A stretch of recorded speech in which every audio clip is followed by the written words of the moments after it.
Assalamualaikum warahmatullahi wabarakatuh. Kembali lagi di channel Radio Horor. Untuk kisah kali ini masih melanjutkan dari kisah yang sebelumnya. Sebuah kisah yang diambil dari Twitter dari tulisannya @rian_nurfajri. Kisah yang berjudul Lantai 12. Dan sebelum kita lanjut ke ceritanya, tekan dulu tombol like video ini dan jangan lupa tekan juga tombol subscribe channel ini. Nyalakan juga lonceng notifikasinya agar tidak ketinggalan cerita-cerita lainnya dari channel ini. Dan buat teman-teman yang pengen membaca langsung ceritanya, nanti silahkan saja kunjungi linknya yang nanti akan saya sertakan di kolom deskripsi. Dan seperti apa untuk kelanjutan dari kisah ini, langsung saja kita masuk ke ceritanya.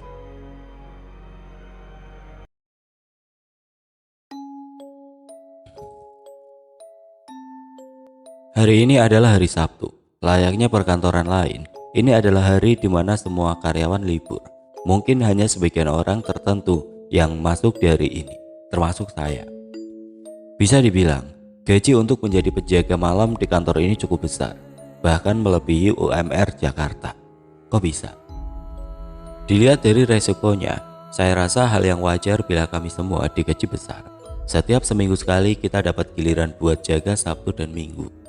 Seperti shift gitulah, dan minggu selanjutnya kita libur. Karena Sabtu Minggu di shift, jadi yang jaga pun jadi berkurang. Yang biasanya setiap pos jaga 2 orang, kini jadi 1 orang. Bisa dibayangin kan, gimana jaga sendiri di dalam gedung.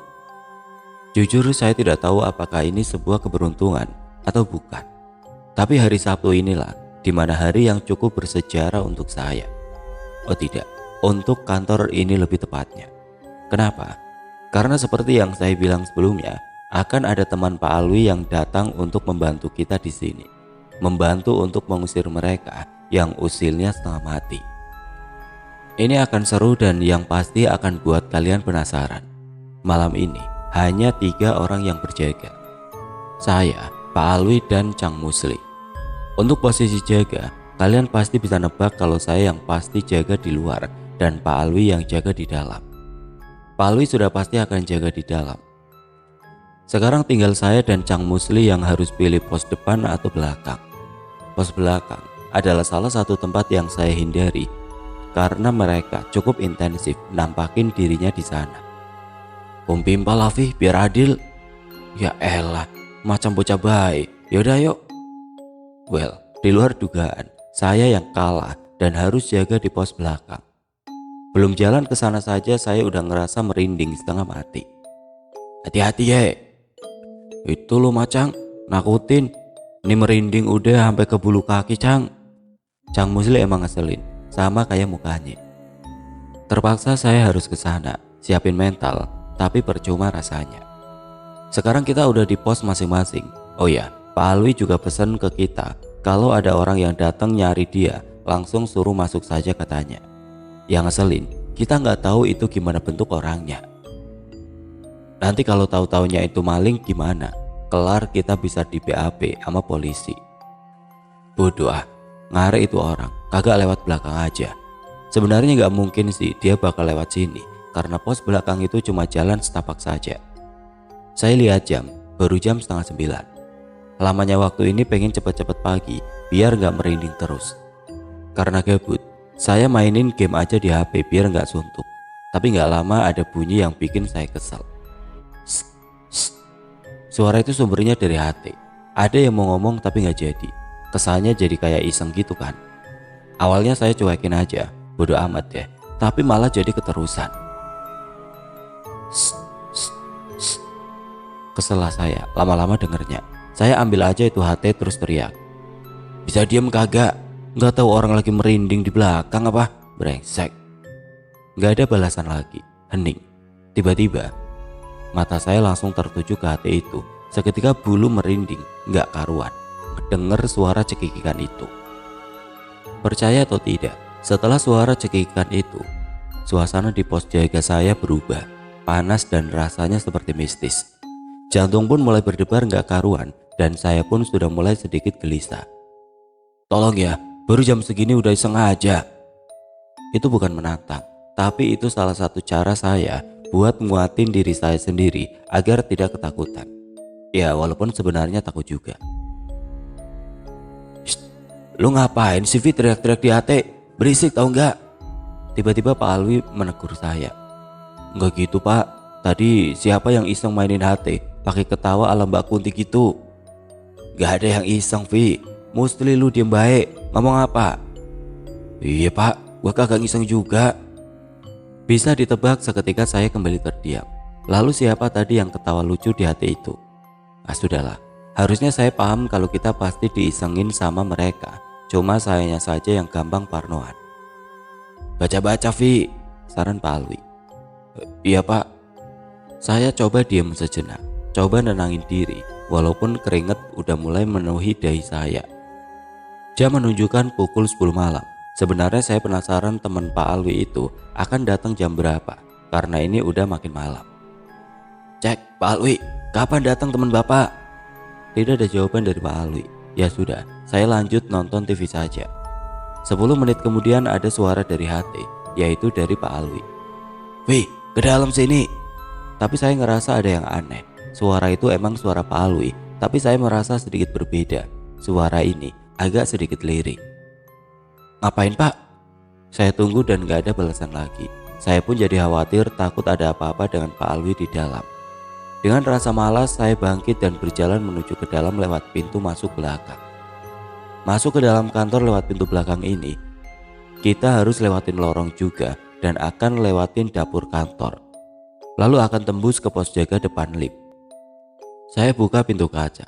Saat sedang fokus buka kunci, saya enges sesuatu. Saya merasa ada yang lewat.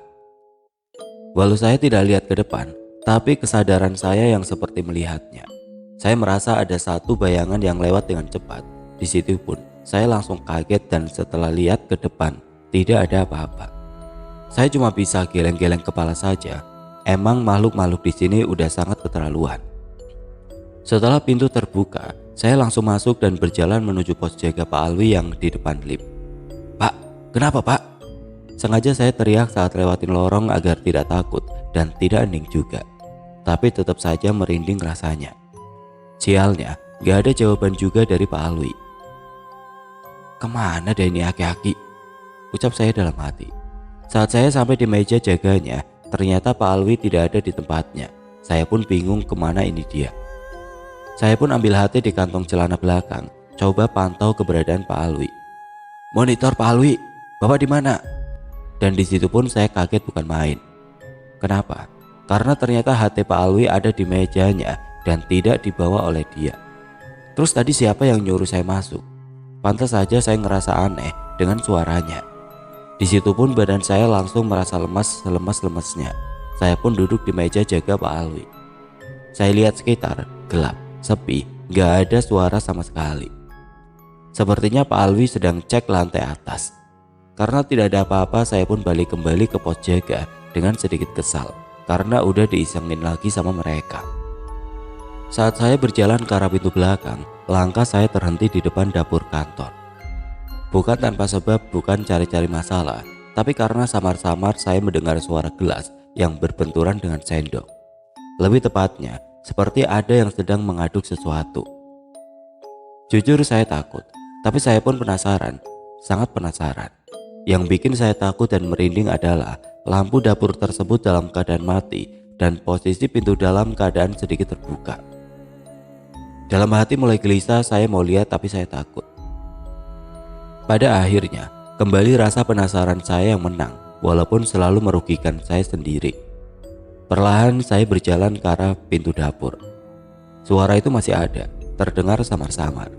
Jantung saya terasa sesekali berdetak sangat kencang, rasa merinding tidak bisa saya hindari lagi. Perlahan tangan saya menyentuh pintu dapur. Pandangan mata tertuju ke dalam dapur yang gelap. Tapi ada sesuatu yang samar terlihat di kegelapan itu. Sebuah bayangan hitam pekat, hitam yang berbentuk seperti manusia. Ngek. Suara pintu dapur perlahan terbuka. Seketika bayangan hitam pekat itu tidak terlihat dan saya pun tidak melihat bayangan itu pergi. Senter sudah siap di tangan dan saya arahkan ke dalam. Di sini, saya benar-benar merasa sangat merinding bukan main. Karena ternyata tidak ada siapa-siapa di dalam dapur. Sinar senter yang mengarah ke satu gelas yang berada di atas meja. Saya cari saklar lampu dan saya menyalakan. Lagi-lagi keanehan yang saya alami, hal-hal yang sangat di luar nalar saya. Percaya atau tidak, saya nggak peduli. Tapi di situ saya benar-benar ngeliat gelas tersebut beserta sendoknya di dalam gelas. Yang lebih aneh lagi adalah ada air panas di dalam gelas tersebut.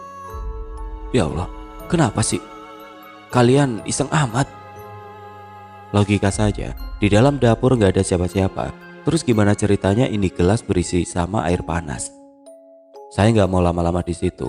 Sudah benar-benar nggak kuat nahan merinding. Saya matiin lampu dan langsung keluar menuju pos jaga. Masa bodoh sama itu gelas.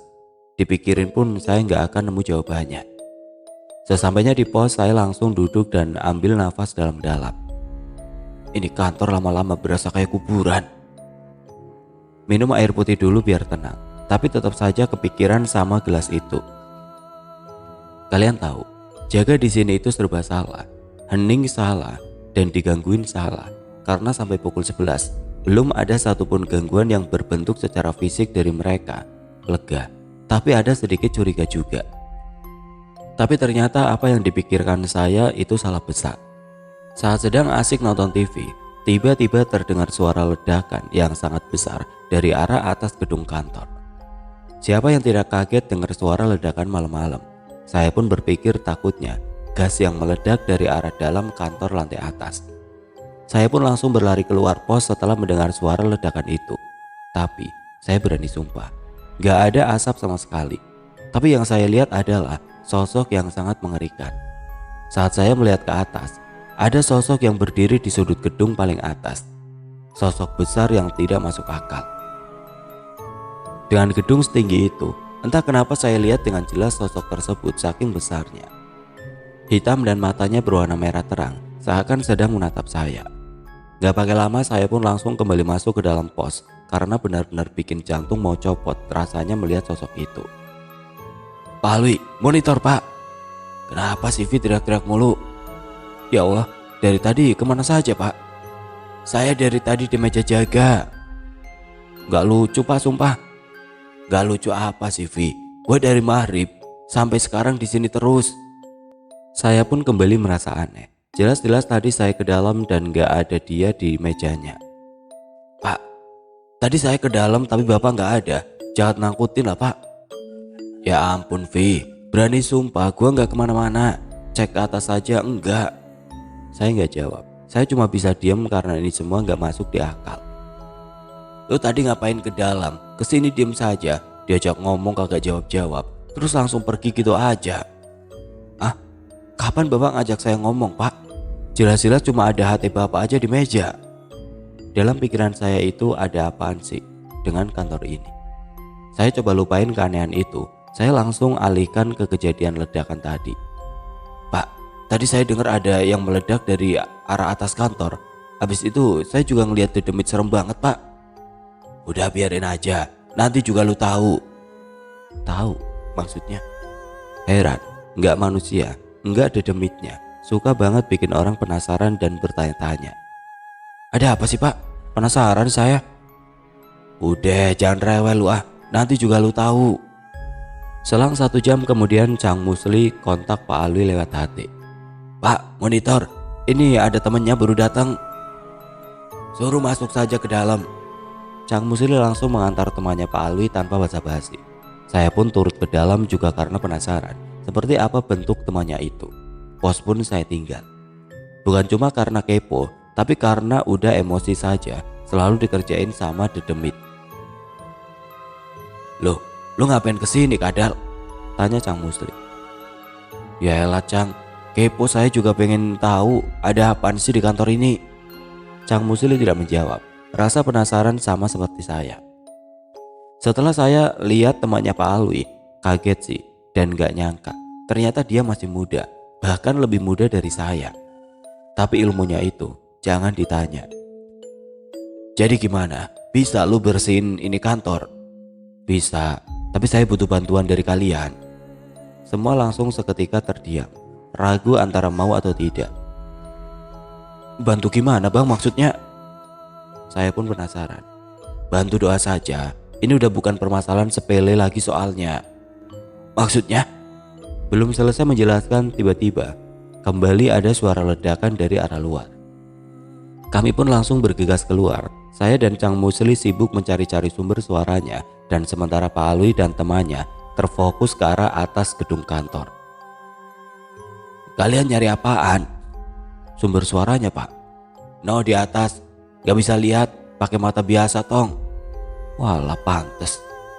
Untuk temannya Pak Alwi, kita sebut saja Bang Dwi, nama samaran. Ini bakal lama selesainya, ucap Bang Dwi. Kita semua cuma bisa diem, gak paham apa maksudnya itu. Hanya saja, raut wajah Bang Dwi ini mulai tampak serius. Bang Dwi langsung mengajak kita semua ke dalam gedung. Tidak lupa seluruh gerbang kita kunci dahulu agar tidak ada maling yang masuk. Sementara itu Bang Dwi mempersiapkan sesuatu yang saya pun gak tahu itu apa. Ambil wudhu dulu kalian. Oke lah, sekarang dia bosnya di sini. Kami pun menurutinya. Ini akan jadi malam yang panjang. Setelah semua persiapan selesai, Bang Dwi langsung mengajak kita ke lantai 12. Jujur, dari awal kedatangan dia, gak ada satupun yang ngasih tahu kalau di lantai itu jadi momok menakutkan buat saya. Mungkin buat yang lain juga. Saya pun berbisik ke Pak Alwi karena penasaran. Pak, ngasih tahu kalau lantai itu serem? Kagak, tanpa dikasih tahu juga bakal tahu sendiri dia, Vi. Loh, gimana caranya? Perlahan lift menuju lantai 12. Saya dan Cang Musli berada di belakang Bang Dwi dan Pak Alwi.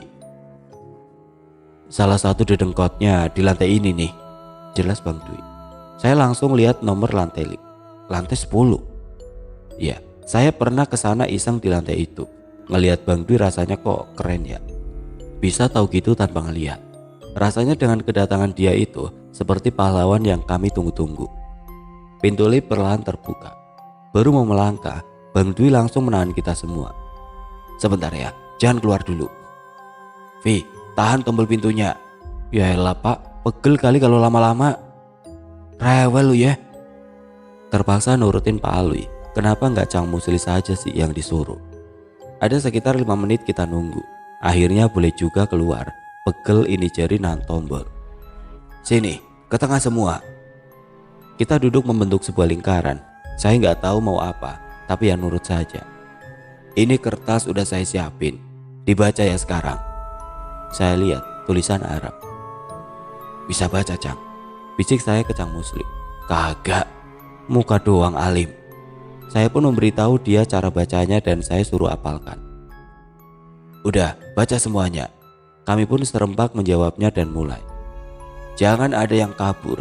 Saya nggak tanggung jawab kalau ada apa-apa ya. Mendengar itu kami pun mulai sedikit gelisah. Rasa takut perlahan menghinggap.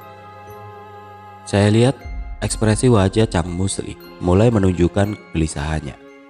Saya akan mulai dengan wanita yang kamu lihat, ucap Bang Dwi sembari menunjuk ke arah saya. Sontak saya pun kaget. Saya sama sekali belum cerita. Cang Musli pun langsung melihat ke arah saya. Pak Alwi terlihat santai. Saya rasa Pak Alwi udah ceritakan semuanya. Gak mungkin Bang Dwi bisa tahu begitu saja. Wanita ini berumur 24 tahun. Tipikal orang yang lebih banyak diam. Bang Dwi pun diam sejenak. Sepertinya dia sedang mendengarkan sesuatu. Tidak, gestur badannya perlahan berubah. Saya lihat seperti ada sesuatu yang masuk ke badannya. Saya pernah lihat gestur seperti ini, seperti orang kesurupan. Benar saja badan Bang Dwi sekarang agak sedikit kemayu dan perlahan menangis selayaknya seorang wanita. Jahat, ucap suara yang berasal dari Bang Dwi. Saya dan Cang Musli diam tanpa kata-kata. Ini adalah pertama kalinya saya berhadapan dengan orang yang kesurupan dan saya tidak tahu harus melakukan apa. Nama kamu siapa? Ucap Pak Alwi tiba-tiba. Hasti. Saya tidak kaget kalau Pak Alwi terlihat santai ngadepinya. Banyak yang udah ngeduga kalau dia pun cukup punya ilmu. Tolong jangan ganggu kita di sini. Bisa? Tidak ada jawaban dari sosok itu, hanya tangisan yang saya dengar. Yang keluar dari mulutnya justru sebuah cerita yang bahkan tidak ada hubungannya dengan permintaan Pak Alwi. Ayah, ibu, kalian jahat. Jahat kenapa? Agung. Siapa Agung? Tanya Pak Alwi. Tunangan aku. Tunangan? ayah dan ibu bercerai karena orang ketiga. Terus Agung pergi, aku depresi, aku menyesal. Awalnya saya tidak paham dengan maksud dari cerita sosok ini. Tiba-tiba sosok itu langsung menunjuk ke arah atas. Ada apa di atas? Tanya Pak Alwi. Lompat, aku menyesal. Ucap sosok itu diikuti suara tangisnya. Belum usai dengan penjelasannya, Bang Dwi kembali tersadar. Air putih, tolong, pinta Bang Dwi. Setelah dirasa cukup tenang, Bang Dwi menceritakan tragedi dari sosok wanita ini. Sosok wanita ini, apa yang dialami banyak terjadi di masyarakat kita. Maksudnya Bang? Potong Sang Musli yang penasaran. Orang tuanya bercerai, dia depresi berat dengan kenyataan itu. Belum usai dengan masalah orang tuanya, tunangan dia pergi ninggalin dia gitu aja. Terus kenapa dia nunjuk ke atas? Lompat. Orang yang sedang mengalami depresi berat akan susah untuk berpikir jernih. Ditambah ada sesuatu yang mendorong dia buat bunuh diri. Sosok kiriman dari orang lain. Maksudnya gimana Bang? Saya nggak ngerti. Ada lawan bisnis dari pemilik gedung ini yang sengaja mengirim sosok yang cukup kuat untuk mengganggu semua orang yang ada di sini. Sosok itu juga mencari tumbal di sini dan wanita itulah korbannya. Begini, ada beberapa sosok yang memang sudah lama menjadi penunggu di sini dan ada beberapa juga yang datang dari lawan bisnis pemilik gedung ini. Sampai kapanpun, selama sosok kiriman itu masih ada, kalian tidak akan kerja dengan tenang. Jelas Bang Dwi. Niat dari mereka adalah membuat bisnis pemilik gedung ini bangkrut. Ini adalah salah satu cara kotor yang banyak dilakukan oleh beberapa orang yang ingin cepat kaya. Tapi kenapa kita yang diincar?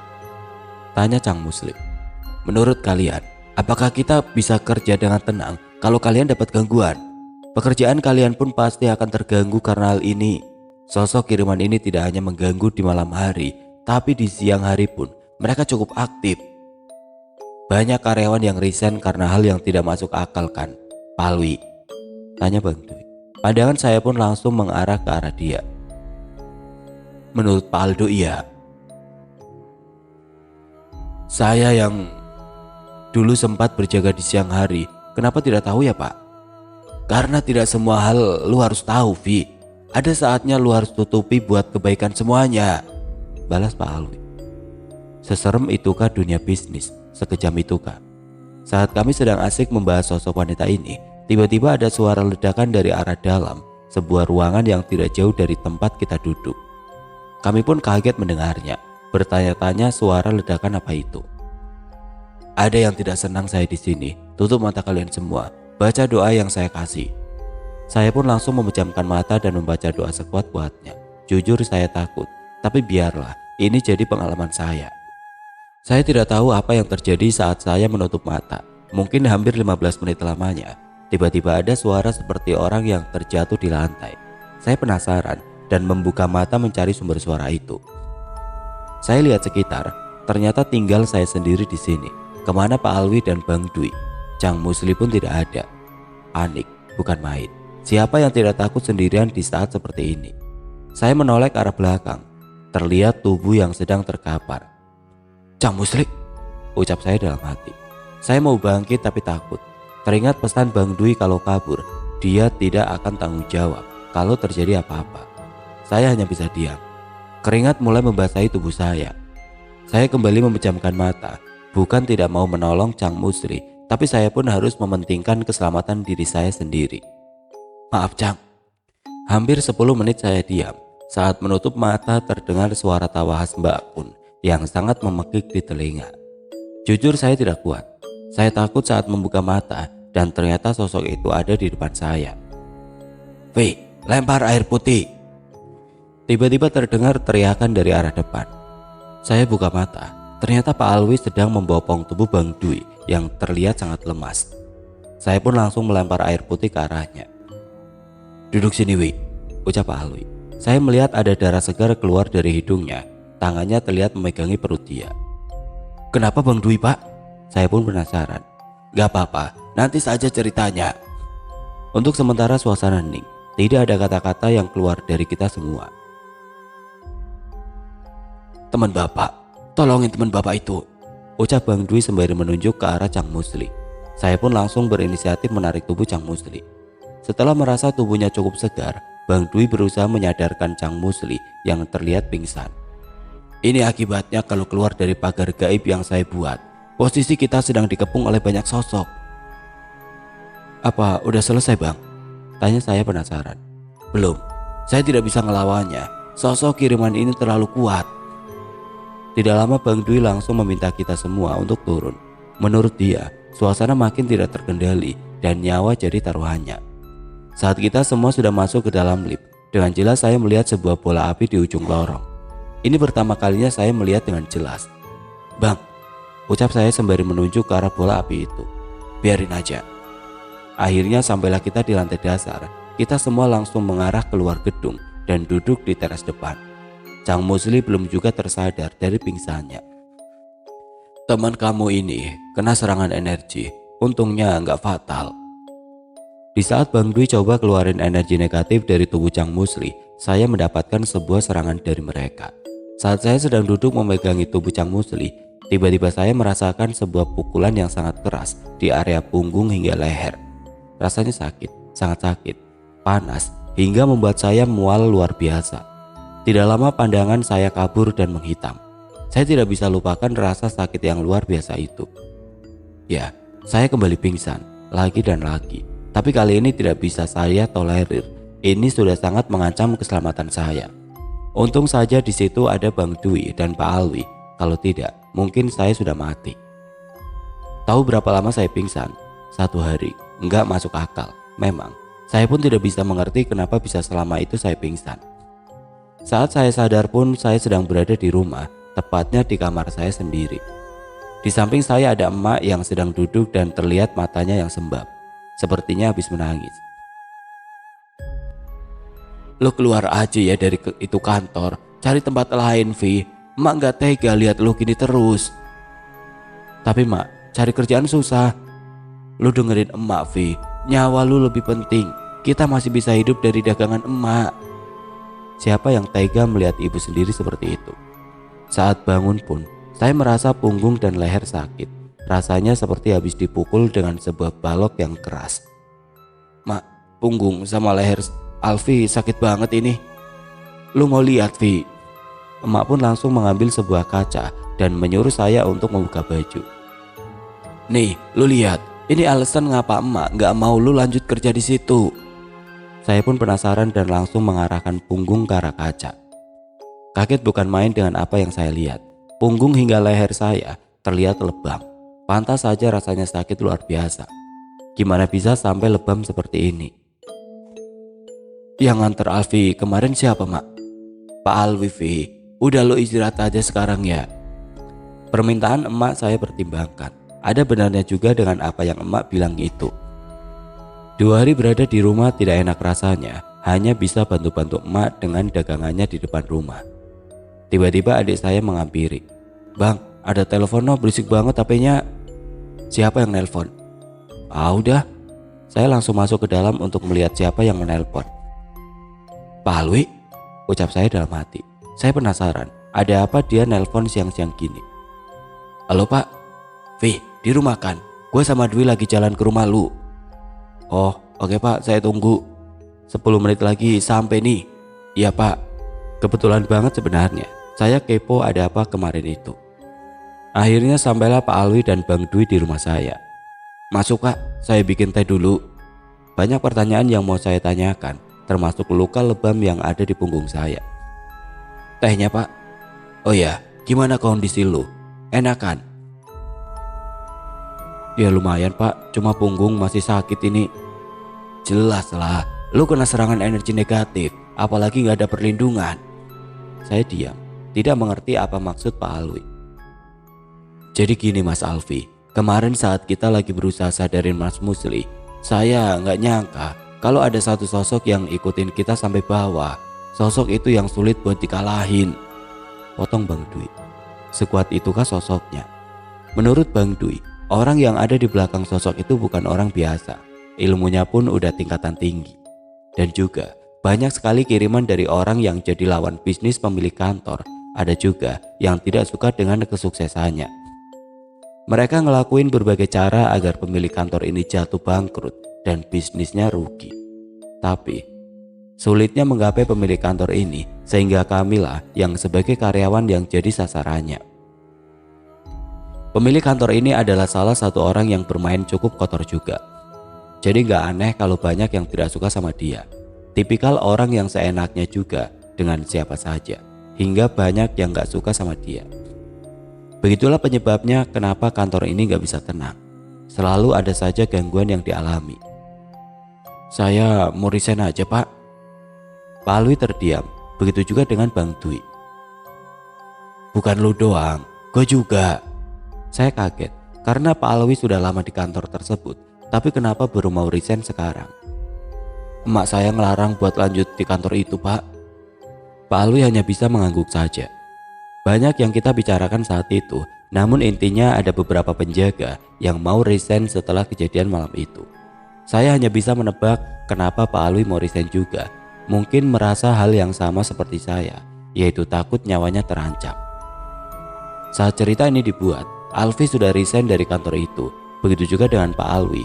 Ada kabar yang didapat bahwa sedikit demi sedikit banyak karyawan yang ikut resign karena sering mendapat gangguan pada siang hari. Saya tidak akan menceritakan siapa pemilik kantor, alamat, dan nama kantor ini. Hal yang bisa kita ambil adalah berbisnislah dengan jujur. Perlakuan orang lain sebaik mungkin. Banyaknya hartamu tidak akan meninggalkan derajatmu. Sekian cerita yang dialami oleh Alfi. Semua yang saya ceritakan memang di luar logika. Namun percayalah, banyak kejadian seperti ini di luar sana. Bukan hal yang lumrah, berbisnis itu melibatkan dunia gaib. Maaf apabila ada kata-kata yang kurang berkenan, tapi inilah cerita yang apa adanya, tanpa saya tambah-tambah sedikit pun.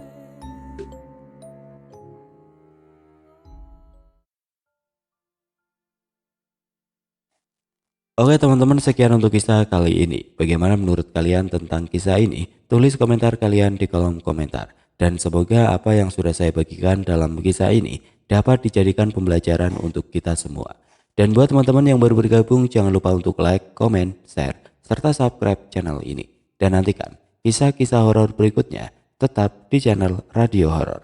Wassalamualaikum warahmatullahi wabarakatuh.